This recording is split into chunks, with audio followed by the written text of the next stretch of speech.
بسم الله الرحمن الرحيم. حميم.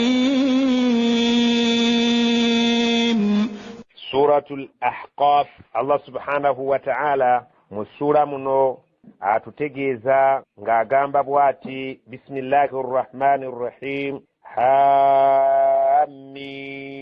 Allah subhanahu wa ta'ala yayitandisa n'ennyukuta ez'ensirifu nga yamanyi ekyama ekizirimu. Allahu a'lam bimuradihi bihi. Allah yamanyi lwaki yatandika essuula eno n'ennyukuta ez'ensirifu. تنزيل الكتاب من الله العزيز الحكيم.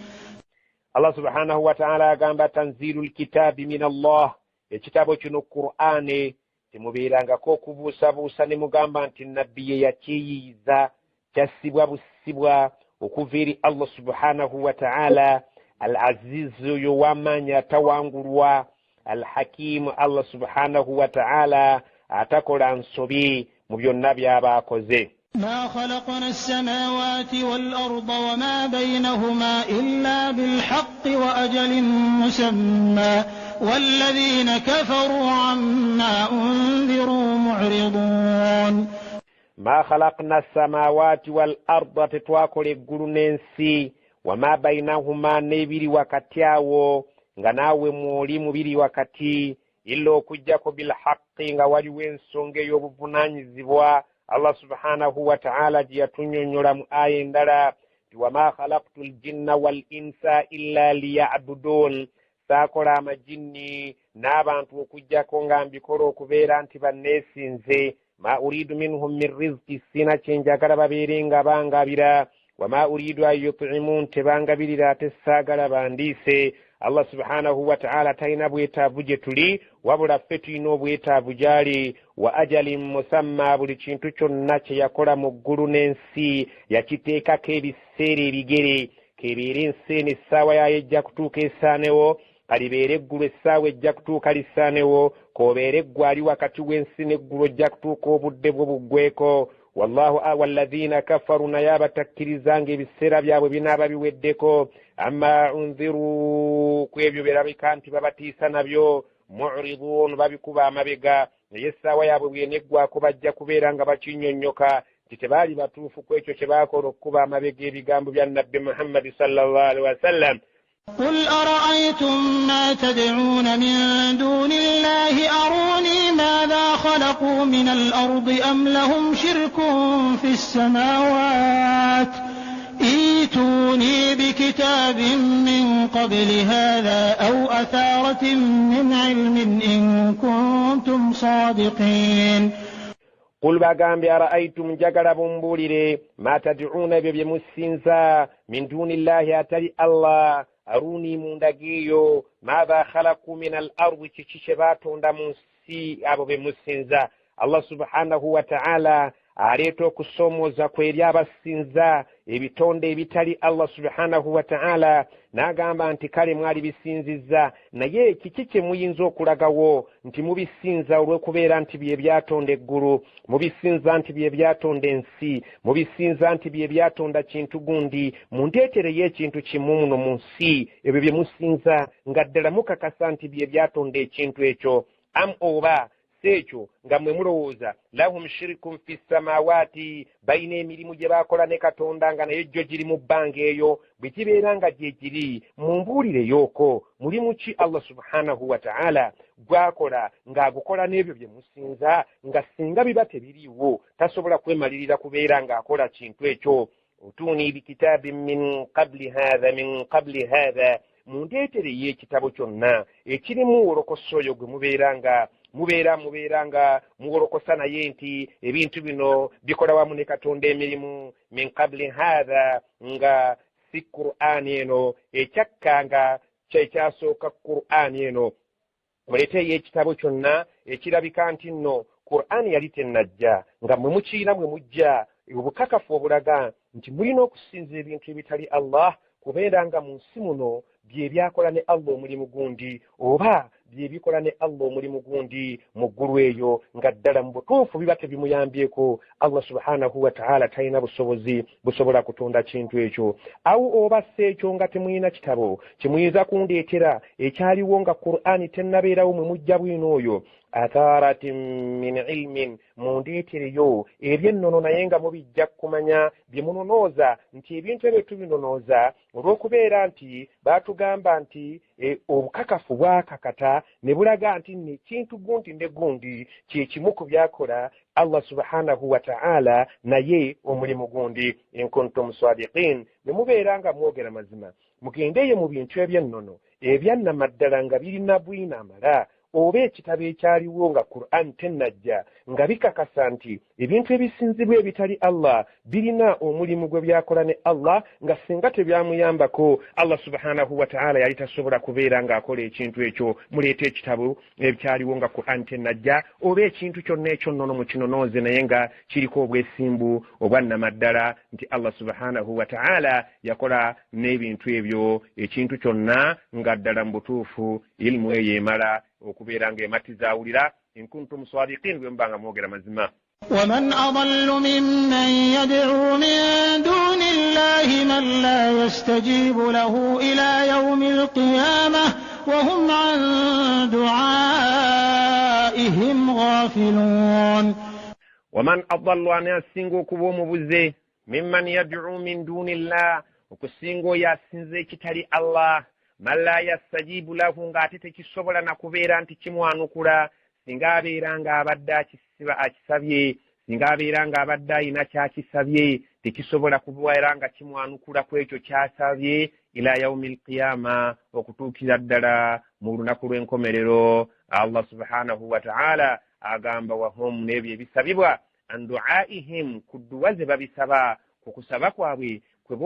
kwe boolekeza eri ebintu ebyo ghafilun byo kennyini bambi tebisobola kubeera nga bituukiriza okwanukula kwabyo eri ebyo bisabiddwa bigayaavu ku ekyo tebirina maanyi ku ekyo ekiba kibisabiddwa. Allah subhanahu wa ta'ala bw'atyo bw'agamba nti muli balyazaamaanyi nnyo era teri abasinga abantu abasinza ebitali Allah nga musinza ebitasobola kubeera nti bibaanukula so nga ate bambi nabyo tebirina busobozi bigayaavu ku ebyo bimwe bye mwogera era bye mubeera nga mubisaba biba bakolere. وإذا حشر الناس كانوا لهم أعداء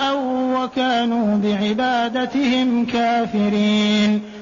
وإذا حشر الناس abantu bebalibeera nga Allah bakuŋŋaanyiza ku lunaku lw'enkomerero n'abireeta nammwe n'abaleeta ebyo bye musinza kanu lahum a'da'an bigenda kubeera nga birabe nnyo eri abantu abo ababisinza nga bintu bibeegaanira mu maaso ga Allah wakanu biibadatihim kafirin bagenda kubeera nga kukubeera nti baali nga babisinza byo bigenda kubeegaana nga bali mu maaso ga Allah subhanahu wa ta'ala era bibabeerere nga bya bulabe gye bali kubeera nti bigenda kubalumiriza nti ebintu ebyo byasinzibwa mu bukyamu si bye byali birina okusinzibwa. Abantu Allah yabawa amagezi n'abawa okwogera singa byali bisobola okwogera byali bagambye nti muli ku kikyamu naye Allah subhanahu wa ta'ala amagezi n'okutegeera yagawa abantu ate ne babeera nga basinzi bitategeera bigenda kubeera nga bitufuukidde ekizibu ffe abaabisinzanga bigenda kubeera nga birabe nnyo gye tuli kuba bigenda kufulumiriza tuswale mu maaso ga Allah. وإذا تتلى عليهم آياتنا بينات قال الذين كفروا للحق لما جاءهم هذا سحر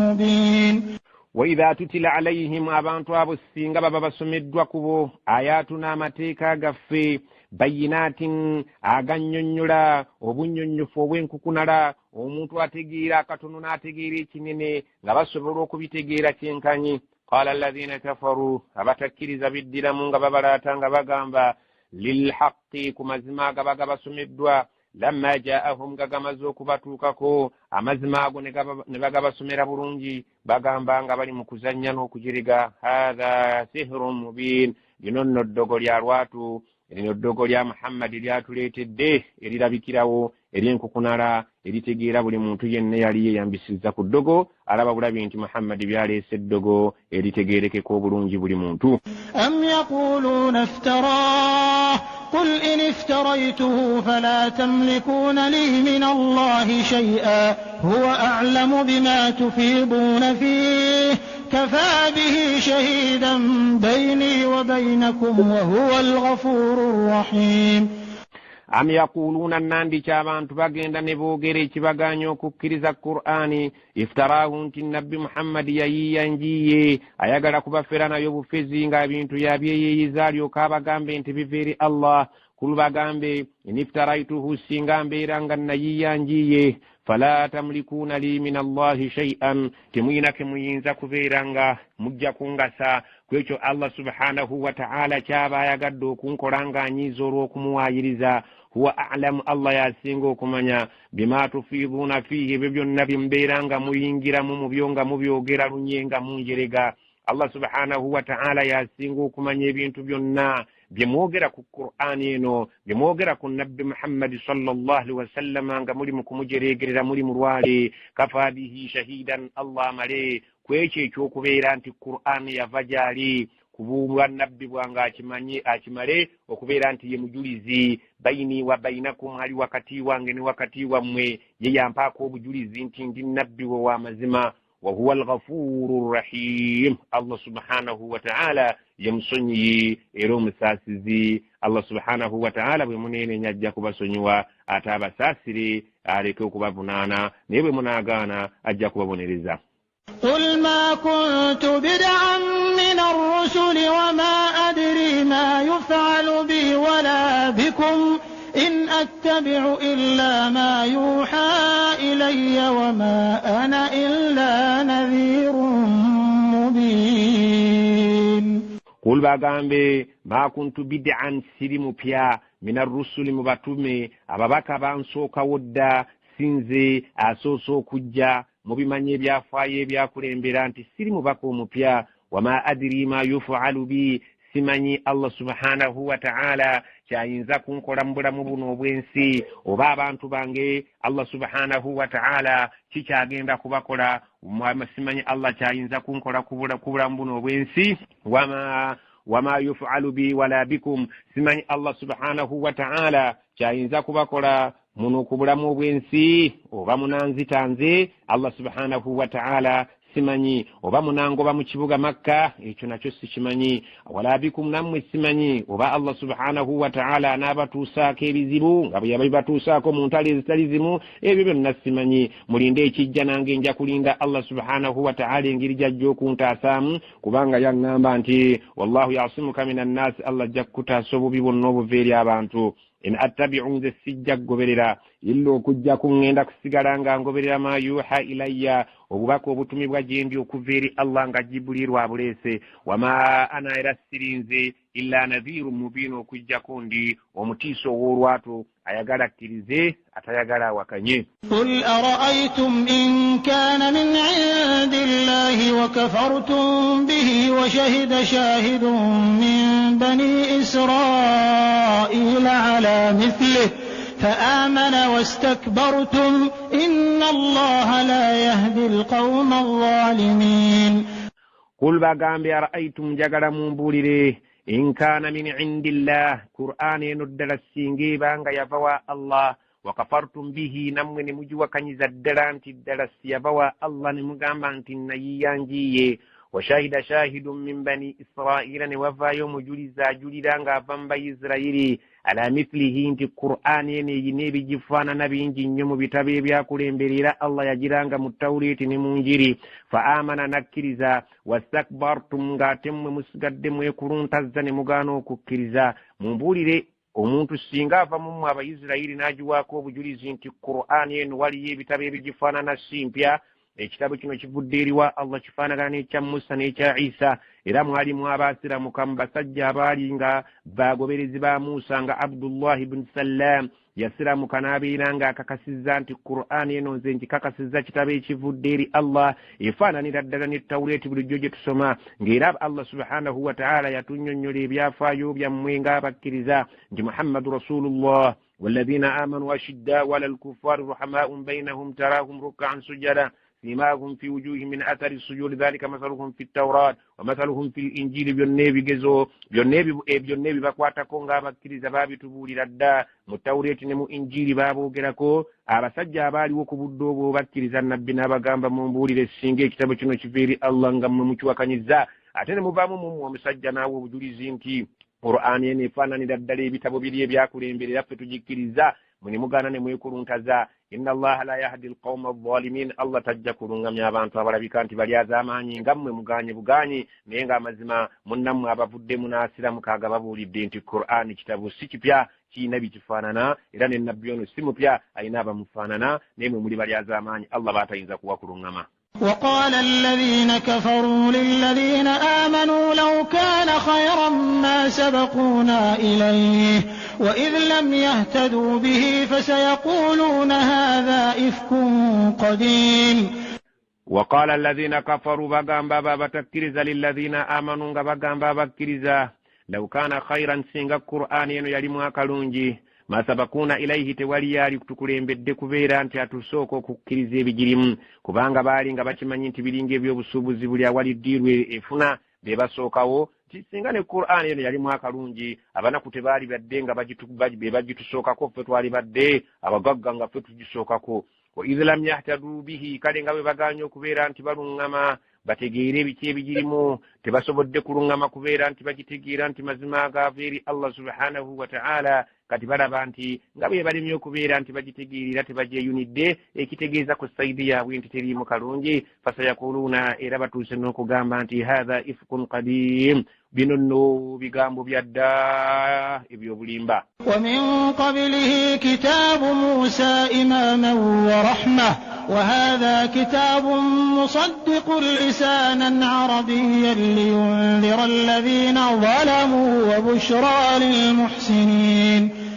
ومن قبله كتاب موسى سونغا تبachmanyi bulungi nti nga tennajja waliyo ekitabo kya Musa imaman nga kyekikutte omumuli okubeera nga kimulisiza abantu wa rahmatan nga kyekyalimu okusaasira kwa Allah wa hadha kitabun na kino ekitabo kyaffe Qur'ani musaddiqun kikakasa bulungi ebyaliwo ebya Musa ne Injiri n'ebirala lisanan arabiyan tukireese nga kyo kiri mu lulimi olwarabu liyundira nabbi abeere nga atiisa alladhina zalamu abasamize b'obudde obwo wabashiri almuhsinina sanyusa abaneeyisa obulungi ne bava mu busamise ne babeera nga bakkiriza obusiraamu obulungi Allah bw'aleeseera bw'abaagaliza. إن الذين قالوا ربنا الله ثم استقاموا فلا خوف عليهم ولا هم يحزنون.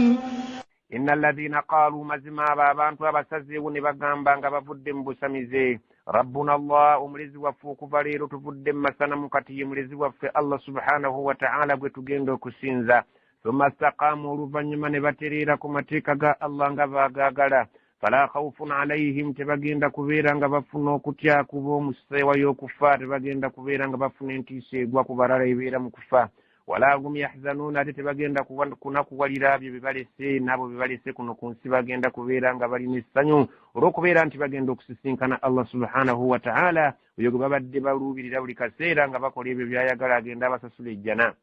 أولئك أصحاب الجنة خالدين فيها جزاء بما كانوا يعملون. أولئك أصحاب الجنة abantu abo ababeera nga bakkiriza Allah ne batereera ku mugendo Allah gw'ayagala bagenda okuwonya okubeera nga beeraliikirira n'ennaku n'okutya mu ssaawa y'okufa. Allah agambye ulaika ashabul jannati abo be bagenda okuyingira ejjana khalidina fiha mwe balibeera emirembe n'emirembe jazaan nga yempeera begenda okubaweebwa ku lunaku olwo bima kaanu ya'maluuna okusinziira ku ebyo bye baakola Allah n'abisiima nabo n'abasiima kubanga basiima Allah n'enteekateeka ye yonna gye yabateekerateekera. ووصينا الإنسان بوالديه إحسانا حملته أمه كرها ووضعته كرها وحمله وفصاله 30 شهرا حتى إذا بلغ أشده وبلغ 40 سنة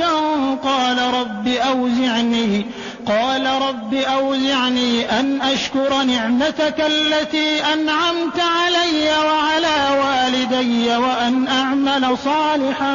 ترضاه وأن أعمل صالحا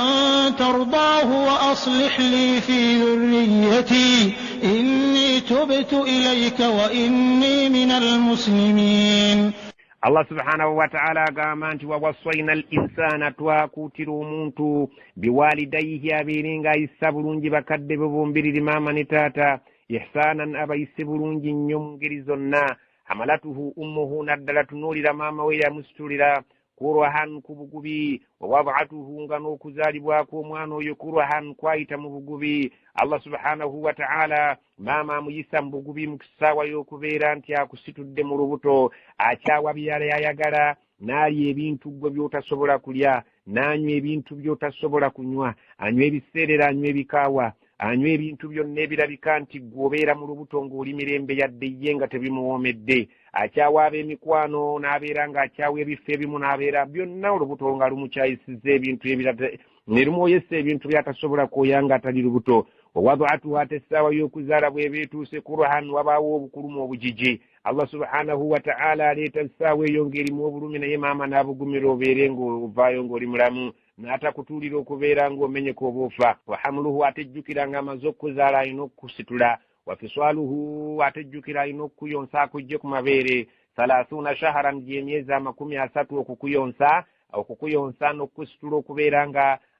olubuto lwo hamluhu wafiswaluhu okumusitula mu lubuto n'okumuyonsa emyaka 2 30 shaharan gy'emyezi Allah yabala emyezi 30 omuntu okumusitula mu lubuto n'okubeera nga bamuyonsa okutuuka okumujja ku mabeere yamubalira emyezi 30 ekitegeeza nti bw'ayonsebwa emyezi 24 waba wasigaddewo emyezi 6 egyo gy'abeera ng'ali mu lubuto. Allah subhanahu wa ta'ala agamba nti omuntu oyo Allah subhanahu wa ta'ala amuteeka mu lubuto n'abeera ng'abamuyonseza emyaka 2 Allah n'amubalira bonna saavisi eyo ng'emala emyezi 30 hatta okutuusa omwana oyo mutunuulire omulabe awo wonna maama ayita naawe mu kaseerezi ojja omwonoonera ebintu bye ojja akutegula abeera ng'akuyisa mu buli kyonna akutaasa buli kyonna ekiyinza okukosa obulamu bwo. Maama oyo Allah subhanahu wa ta'ala yamuwa enkizo nnene okusinga ku taata. Allah subhanahu wa ta'ala n'agamba nti wali oyisizza bulungi bakadde bo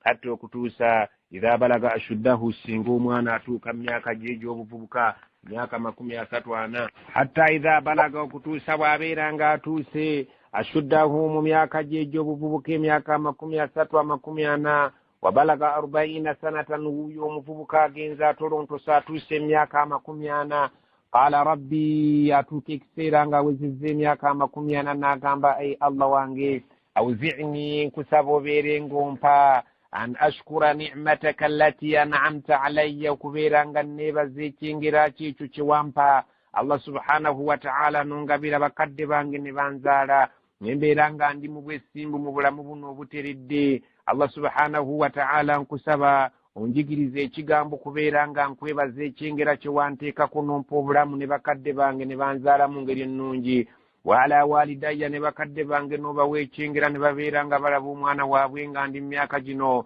Wa an a'mala salihan kusaba onnyambe nga omusajja oba omukyala ayogera bw'atyo ng'awezezza emyaka 40 asaba Allah subhanahu wa ta'ala amuyigiriza okwebaza n'abeera ng'abeera yeebaza Allah subhanahu wa ta'ala ate ne bakadde be n'abeera ng'abasabira bulungi. Wa an a'mala salihan kusaba ompembeere nga nkola emirimu emirungi gy'oyagala tardahu gy'onoosiima nga ntuuse mu maaso go. Waslih li nkusaba onnongooseze fi dhurriyati ezzadde lyange lyenzadde. Inni tubtu ilayka mazima nneenenya gy'oli ebyo byonna bye nkusobezza. Wa inni mazima nze minal muslimiina ndi mu bantu abajeemulukufu. Omuntu bw'aweza emyaka 40 gy'emyaka Allah gye yaweerangako bannabbi obwannabbi abasinga obungi Allah subhanahu wa ta'ala agamba nti omuntu oyo ya Allah subhanahu wa ta'ala yatumirangako bannabbi emyaka gy'obutume. Allah subhanahu wa ta'ala agamba omuntu wa bulijjo bwe waliwezezza emyaka 40 wali badde ng'osaba edduwa eyo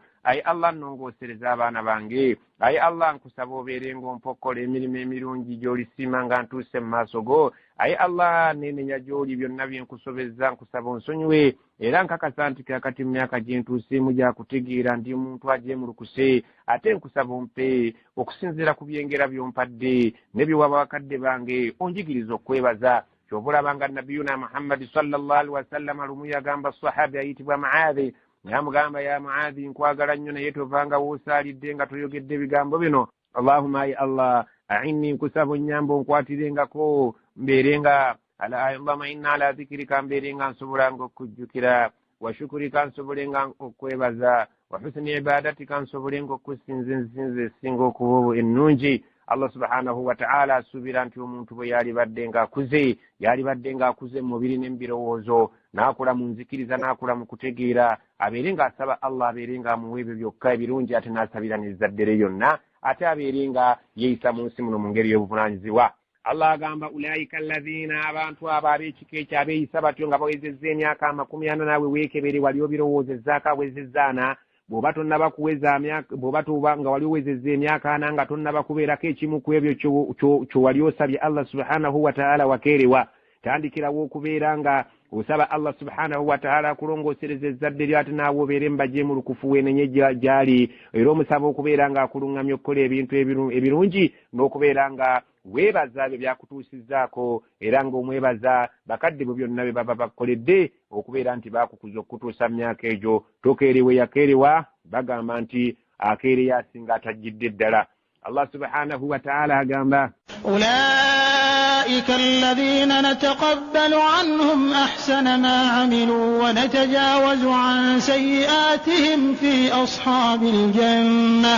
وعد الصدق الذي كانوا يوعدون